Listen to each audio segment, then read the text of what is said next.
Dans cette vidéo, nous allons analyser le portefeuille crypto de BlackRock. Mais avant, juste avant de commencer, comme d'habitude, je vous invite à vous abonner si ce n'est pas encore déjà fait et à nous rejoindre dans le serveur Discord. Vous avez tous les liens en bio et en description. Alors BlackRock, pour ceux qui ne les connaissent pas, même si je pense que la majorité d'entre eux savent de qui et de quoi on parle, c'est tout simplement le plus gros fonds d'investissement au monde, d'accord? Et c'est parmi ceux qui ont été les premiers à vouloir mettre en place des ETF spot Bitcoin. On sait notamment que Larry Fink est particulièrement bullish et a des convictions assez fortes sur Bitcoin et sur l'écosystème crypto, dont certaines narratives comme les Real World Assets. Vous verrez qu'on en reparlera juste après.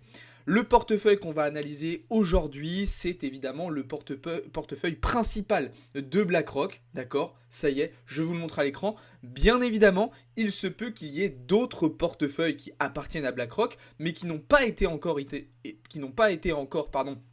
identifiés et qui détiennent eux aussi certaines cryptos. Allez, c'est parti, on va donc commencer à analyser le wallet de BlackRock. Donc, vous le voyez ici déjà, la première information, c'est celle-ci. Il y a plus de 17,5 milliards de dollars sous gestion sur ce portefeuille. Donc, c'est absolument énormissime ce que l'on a sur ce wallet, avec principalement, sans surprise, du Bitcoin en tête de liste. Donc là, cette partie-là, eh bien, c'est justement la liste de crypto qu'il y a dans ce portefeuille. Alors déjà, tout de suite, je vous fais un premier signal d'alerte. Oui, effectivement, il y a plein de petites cryptos très chelous qu'on retrouve dans ce portefeuille. Enfin, très chelou, plus ou moins, mais notamment du Shiba. On retrouve aussi, par exemple, du MOG et d'autres shitcoins. Ou encore du PP. Alors bien évidemment, non, BlackRock n'a pas investi sur ces cryptos-là. Ce qui se passe, c'est qu'en fait, voilà, ce portefeuille, il est connu. L'adresse de ce portefeuille, elle est connue. Et donc, il y a des petits malins qui s'amusent à envoyer justement ces cryptos-là sur le wallet de BlackRock en disant « Ah bah tiens, regardez, BlackRock a investi sur ce token, c'est trop bien, il faut en acheter. » Voilà, c'est une manipulation de marché qui peut permettre de faire pump certains tokens. Donc, on le voit ici, par exemple, il y a du Jesus, du Gone. Voilà, tous ces tokens-là, évidemment, BlackRock n'a pas investi dessus, d'accord? Ce sont des personnes qui les ont envoyés directement. De toute façon, ça se voit, hein, c'est généralement des valeurs assez basses, d'accord? Une quantité relativement peu élevée, comme vous le voyez, contrairement à ce qu'on retrouve du coup sur la quantité de Bitcoin, puisque effectivement la majorité du portefeuille de BlackRock est détenue directement en Bitcoin, donc à hauteur de 17,47 milliards de dollars en Bitcoin, ce qui fait un total d'environ 274 Bitcoin, un petit peu moins de 274 Bitcoin pour BlackRock. Alors, l'autre élément qui va peut-être vous surprendre un petit peu, c'est le fait que effectivement BlackRock ne possède qu'un seul stablecoin de l'USDC. Alors, c'est tout à fait logique, puisque comme vous le savez, les ETF sont tout simplement backup par Coinbase, et donc pour Coinbase, le stablecoin de référence, c'est tout simplement USDC. D'ailleurs, ça explique aussi très très bien pourquoi dans les différents exchanges qui sont utilisés justement par BlackRock, on retrouve Circle en numéro 1.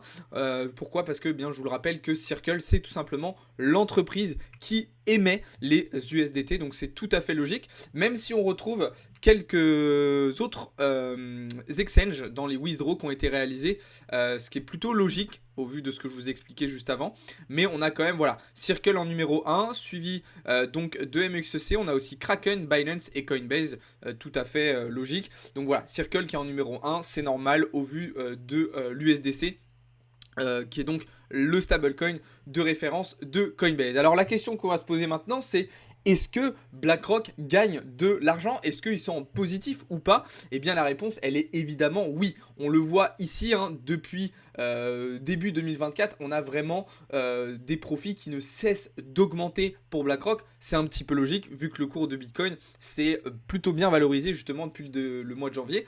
Mais on voit quand même un certain ralentissement justement depuis le mois de mars et depuis justement que Bitcoin a entamé sa phase de latéralisation. Alors si on regarde un petit peu plus en détail, on se rend compte que on a plutôt davantage de profits que de pertes pour BlackRock. La question qu'on peut se poser, c'est qu'effectivement, en fait, les revenus de BlackRock vis-à-vis de ça sont vraiment 100% dépendants eh bien, des performances de Bitcoin. Donc on peut se poser déjà la question, qu'est-ce que va faire BlackRock à la fin du bull run? Est-ce qu'ils vont vendre pour ne pas justement subir de pertes pendant le bear market? C'est la question qu'on peut se poser. Évidemment, c'est beaucoup trop pour y répondre pour le moment. En tout cas, je trouve cette analyse assez intéressante qui nous permet de voir justement un petit peu en détail les performances de BlackRock et bien les différents investissements qu'ils ont pu réaliser. D'accord ?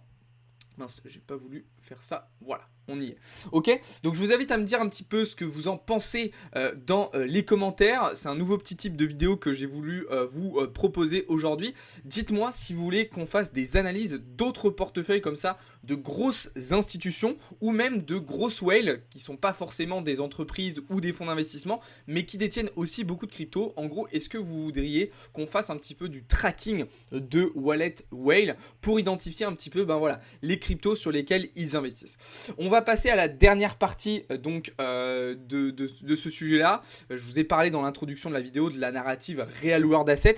On sait que BlackRock et notamment Larry Fink est très intéressé par cette narrative, d'accord? Donc le Real World Asset, c'est tout simplement tout ce qui va être tokenisation d'objets réels. Donc on peut avoir de la tokenisation d'immobilier, mais pas seulement. Il y a plein d'autres secteurs, plein d'autres domaines qui peuvent être tokenisés.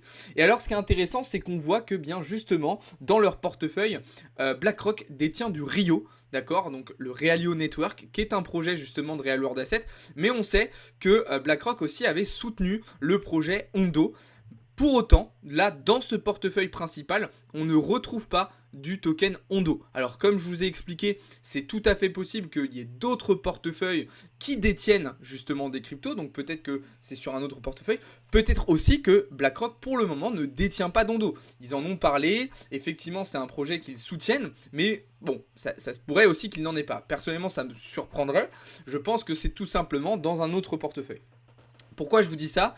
Pour vraiment pas que vous alliez voir le portefeuille de BlackRock en vous disant alors BlackRock ils ont investi dans ça, moi je vais investir aussi dedans parce que c'est forcément bien. Non, ça se résume pas à ça. Maintenant, il est vrai quand même que le fait que BlackRock soit intéressé et soutienne la narrative RWA, notamment avec du Rio, notamment avec du Ondo, c'est quand même des signaux très bullish qui peuvent nous permettre d'avoir des convictions assez fortes sur cette narrative qui personnellement effectivement me plaît particulièrement. Voilà les amis, ce que je pouvais vous dire sur cette petite analyse de portefeuille. Si vous voulez, on pourra faire une analyse beaucoup plus approfondie dans le serveur Discord en faisant des recherches un petit peu plus précises. Là, l'idée, c'était de vous faire une vidéo un petit peu différente de d'habitude, une sorte d'introduction à ce sujet-là. Encore une fois, dites-moi dans les commentaires si vous souhaitez qu'on fasse d'autres vidéos de ce genre où on va traquer un petit peu les wallets de grosses institutions, de gros fonds d'investissement ou même de grosses whales. Je vous rappelle aussi que notre tout premier e-book est toujours disponible les amis, il est totalement gratuit. Il vous permettra de comprendre l'écosystème crypto en seulement 10 étapes. Donc pour ceux que ça intéresse, vous avez tous les liens en bio et en description. Et je vous rappelle aussi que la phase public de notre levée de fonds est désormais on live, d'accord? Donc pour ceux qui veulent investir dans les tokens Blockchain Capital, on vous a expliqué dans une vidéo YouTube tous les avantages que vous pouvez avoir en investissant dans ce token. Donc au-delà de l'avantage vraiment purement investissement sur la valorisation du token, ça va vous permettre aussi d'accéder à certains avantages, d'accéder à certains de nos services.